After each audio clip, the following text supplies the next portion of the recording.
la dette de l'État, ou du moins la CNAM-GS, qui est censée avoir automatiquement l'argent tous les mois, la CNAM-GS ne peut pas être en faillite. La seule chose qui peut justifier la faillite de la CNAM-GS, ce sont les détournements de fonds. Ce sont les détournements d'argent, le vol massif de deniers publics. Et là, pour le coup, du contribuable. Et là, pour le coup, la condamnation. Parce que ceux qui volent à la CNAM-GS, en réalité, condamnent le peuple gabonais à la mort. Parce que les cotisants font leurs cotisations. On ne demande même pas leur avis. L'État a décidé. L'État a imposé. Toi, parce que tu gagnes tant, tu as tant, tu fais ça. Voilà ta contribution. On ne demande pas ton avis. On ne vient pas à la fin du mois te demander de nous rembourser l'argent. Ce qu'on fait, c'est on vient automatiquement chez toi et on te demande, on retire ça à la source. On prend ça dans ton salaire. Pour les créateurs d'entreprises, on prend ça directement. Même à la création, il y a un quota que tu dois payer pour la CNAM-GS. Donc, la CNAM-GS ne peut pas dire un jour qu'il est en faillite. Parce que c'est un système qui s'auto-rémunère tout le temps. Les mécanismes sont prévus. La loi les a établis. On ne demande pas nos avis pour pouvoir les financer. Donc la CNAM-GS doit avoir l'argent pour payer, eh bien, ses prestataires, ses collaborateurs. Tout assuré d'ACNAM-GS qui va dans une pharmacie tendre une ordonnance doit être rassuré de ce qu'il sera servi en médicaments. Parce que il y a de l'argent pour ça. Mais cela n'a rien à voir avec l'Office pharmaceutique national, Monsieur le Président de la Transition. Est-ce que c'est comme ça qu'on vous a écrit dans le petit papier que vous lisiez? Ou c'est l'interprétation que vous faisiez vous-même de ce que vous avez lu? Au nom de quoi vous recevez les acteurs syndicalistes et autres du secteur pharmaceutique et puis vous vous retrouvez à venir leur raconter des histoires, des réformes de l'Office pharmaceutique national. En quoi ça les concerne? Ils ne s'approvisionnent pas là-bas.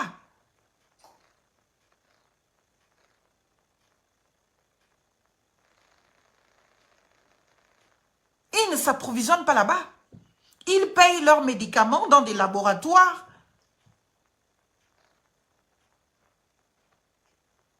Et ils doivent être payés quand ils fournissent ces médicaments. Et la responsabilité de l'État, c'est de doter les hôpitaux publics de tout le nécessaire pour recevoir les patients, pour traiter les patients et pour les mettre en situation de pouvoir partir suivre un traitement à la maison. Donc, s'il vous plaît, et voilà que vous n'avez rien résolu.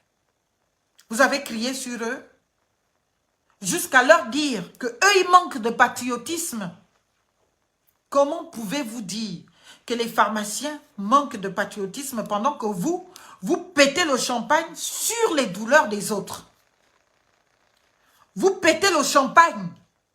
Que je pète Marlène, Fabienne et Sola, mon champagne à la maison, j'ai le droit. Je n'ai aucune responsabilité publique. Je ne gère aucun argent du contribuable. Donc, il n'y a aucune confusion possible dans le champagne que je pète et la misère des Gabonais. Mais toute personne aux responsabilités publiques qui gère l'argent du contribuable doit faire attention à péter le champagne. Parce que quelque part, les Gabonais peuvent se dire, attends, je suis là, je n'ai pas de médicaments. On me dit que la CNAM-GS ne peut pas me servir en médicaments. Pendant ce temps, le président lui-même, sans aucune gêne, il prend la bouteille de champagne, il se coupe pour célébrer ses militaires gradés. Devant les caméras. Et ça passe à la télévision nationale.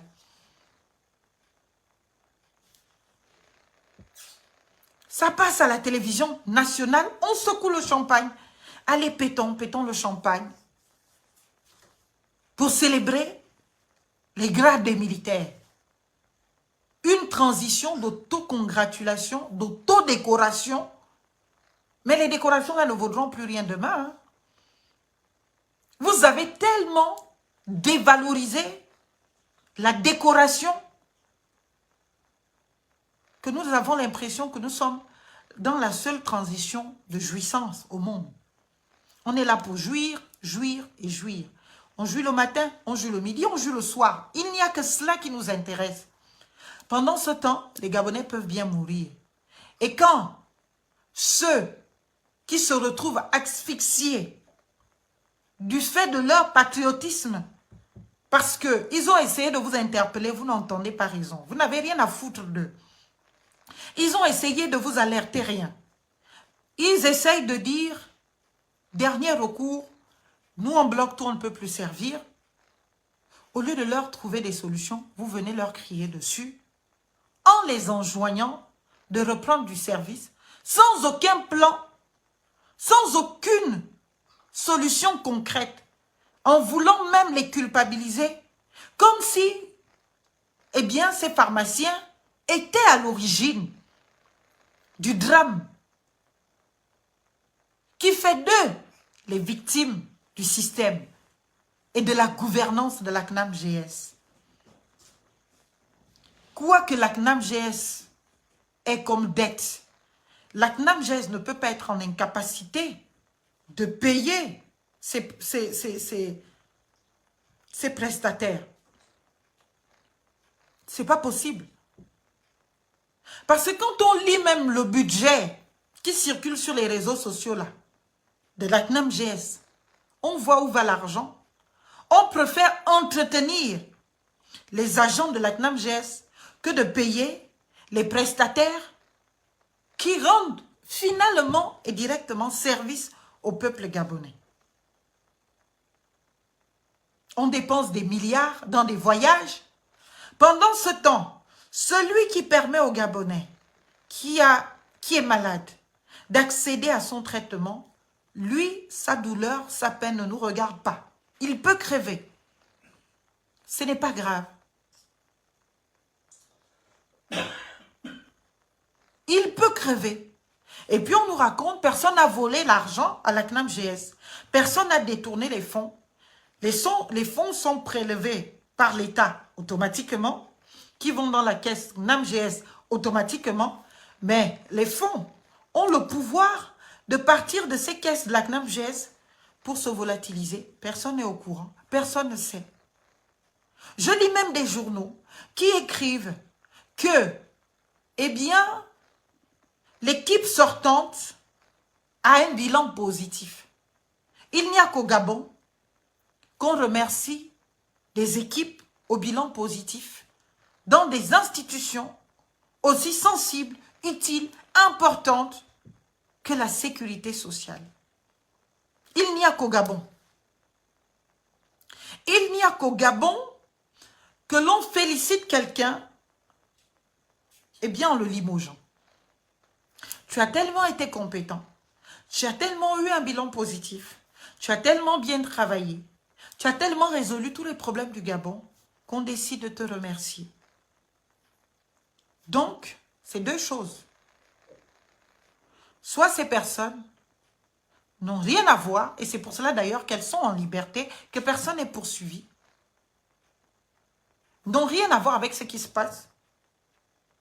Soit ces personnes sont les responsables de ce qui se passe. Et si ces personnes n'ont rien à voir avec ce qui se passe, ce sont ceux qui ont la discrétion de les mettre là où ils sont, où elles sont aux responsabilités, qui détournent l'argent du peuple gabonais, du contribuable, pour le dilapider dans des jets privés, dans des mariages précipités, dans des projets personnels et personnifiés qui n'intéressent pas le Gabonais. Et donc, eux, ils ne sont utilisés que comme bouc émissaire. C'est la seule chose à comprendre. C'est la même chose avec la Poste Banque. Je n'arrive pas à savoir comment le président de la transition et ses soutiens peuvent s'auto-congratuler tout le temps. Alors que l'essentiel de tout ce qu'ils ont annoncé, ils ont échoué. Ils ont échoué. Ils ont annoncé à grande pompe qu'ils devaient payer les épargnants de la Poste Banque. Jusqu'à aujourd'hui, aucun épargnant de la Poste Banque n'a vu la couleur d'un début de commencement de quoi que ce soit qui soit de nature à constater le paiement des sommes ainsi dues au peuple gabonais. Mais quand ils annoncent des choses, ils font une publicité vraiment monstrueuse dessus pour que tout le Gabon soit parfaitement au courant de ce que le président a décidé de faire. Mais quand ça ne se matérialise pas, on ne voit pas une même publicité pour dénoncer que vous avez dit que vous ferez. Et on ne voit rien. Le paiement des retraités, pareil. Je ne parle même pas des aérés. Je ne parle même pas de la dette intérieure du pays. Les gens à qui l'État doit de l'argent sont devenus aujourd'hui et traités comme des voleurs. Ils ont inventé la task force qui n'a aucun pouvoir de parquet, mais qui s'investit des pouvoirs du parquet avec des éléments tant de la GR, du B2, tous les corps confondus, rattachés et liés à la présidence, qui se mêlent à une task force, qui font subir des interrogatoires aux Gabonais, sans aucune lecture de leurs droits, sans aucune reconnaissance de leurs droits, et sans aucun respect des droits de la défense ou du droit d'accès à un procès équitable. Ce n'est pas possible. Voilà ce qui se passe sous la transition. Une transition qui est censée venir nous rétablir dans notre dignité. Ça, c'est la réalité, chers compatriotes. Ce n'est pas possible de continuer comme cela. Aimons un tant soit peu notre pays. Et que cet amour nous guide. Que cet amour nous conduise à accepter quand on fait mal qu'on fait mal. Que cet amour nous amène à reconnaître que là, nous n'avons pas les capacités. Je l'ai toujours dit, un manager, un leader doit avoir des prérequis qui lui permettent d'avoir le recul et d'apprécier l'information. Si ce n'est pas le cas, ce n'est pas possible, ça ne peut pas tenir, chers compatriotes. C'est important. C'est important.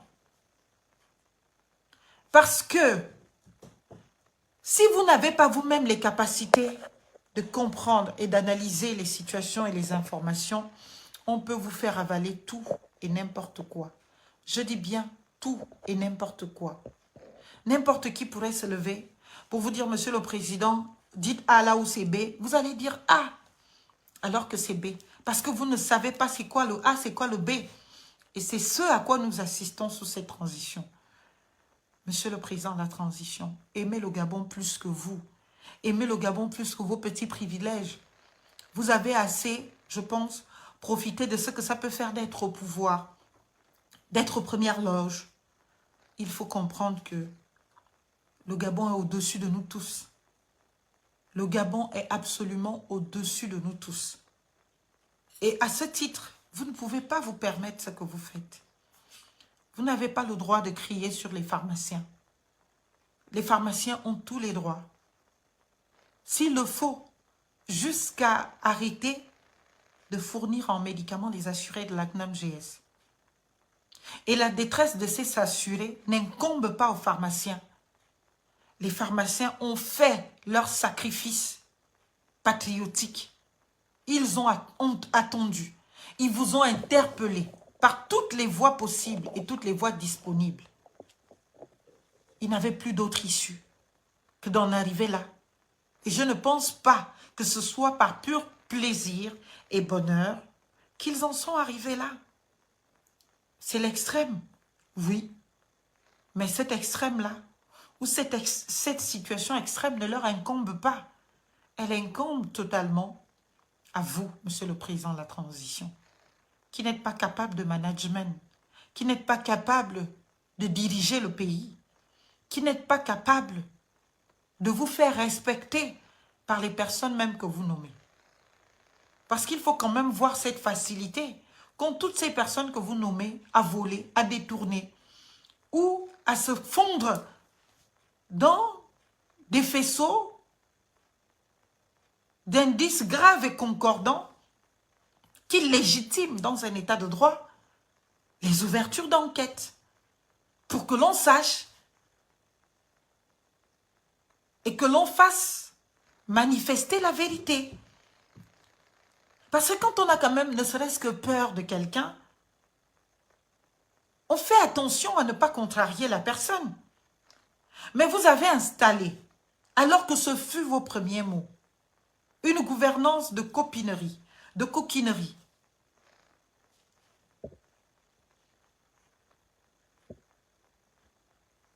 De prise illégale d'intérêt, de corruption, de concussion.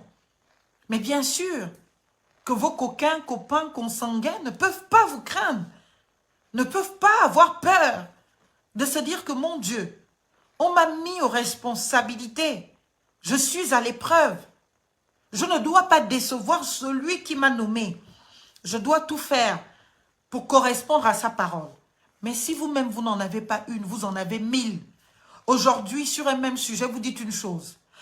Demain, vous dites encore une chose. Après, demain, vous en dites une autre. Elles sont toutes, les unes après les autres, contradictoires. Mais bien sûr que cette manière de gouverner, cette manière de condamner à une telle légèreté la parole de celui qui engage nos vies, de celui qui engage la vie des Gabonais, sème la confusion dans votre leadership, dans votre management. Et dans la confusion, chacun essaye de se déployer comme il peut. S'il a besoin d'argent, il se sert, au mépris des règles. Les textes de la République gabonaise n'ont jamais été aussi violés que sous cette période de transition. Vous en êtes conscients? Nous avons vu les marchés de 10 milliards qui ont été contractés de gré à gré entre un DGBFIP et un prestataire. Aucune intervention même du ministre. Alors que les textes de la République sont clairs en la matière. Il faut un certain nombre d'ordonnateurs pour certains montants. Et pour certains marchés publics, il y a des conditions, des préalables. C'est su, c'est connu, ça n'a pas été respecté, mais les personnes ne sont pas poursuivies. Les personnes ne sont pas inquiétées. Les personnes ne sont pas en prison. Ces personnes sont en liberté. Mais bien sûr que votre leadership en prend un coup. Si on voit que quand il s'agit de vos consanguins, vous applaudissez, vous dites non, ce sont les Gabonais qui ne les aiment pas. Mais bien sûr que vos coquins vont se dire, bah, s'il n'a pas pu appliquer la rigueur de la loi à son consanguin, moi, le coquin ou la coquine, je ne peux pas me sentir menacé par de quelconques poursuites parce que de toute façon, nous sommes tous dans ces relations. Nous fermons le triangle entre les copains, les consanguins, les coquins et les copains. Et dès que le triangle est fermé, à l'intérieur du triangle, chacun se démerde comme il veut, tout comme à l'extérieur.